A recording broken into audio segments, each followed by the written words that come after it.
আরে ভাই নতুন মানুষ একটু কমিয়ে তুমি বলো। আরে ভাই তোমাকে কি কমে বলবো, 10,000 টাকার মাল তোমার 5,000 টাকা দিয়েছি, তোমার আমার চেনা পরিচয়। বলছে আবার রোজার মাসে তো এবার এমনি কলার দাম বেড়ে গেছে, নিলে দেখো কিছু কমে টমে দিও। দিবি না?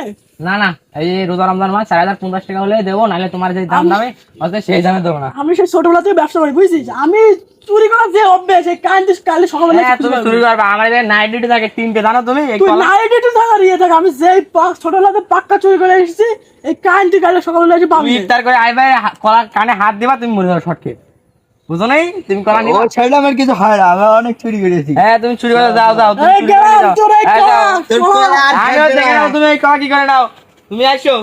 আর থাকবে না। হ্যাঁ যাও যাও, বললাম মারানিরা কলা কিনতে হবে না। তোর বাপের সাথে আমার কত 4 বছর ধরে ব্যবসা চলছে, তোর বাপও অন্যের কলা বাগানতে যে কলা পছন্দ হতো সেগুলো চুরি করতো। যা তুই এই ব্যবসা ধরেছিস, যা, তোর কাছে কলা বিক্রি করবো না।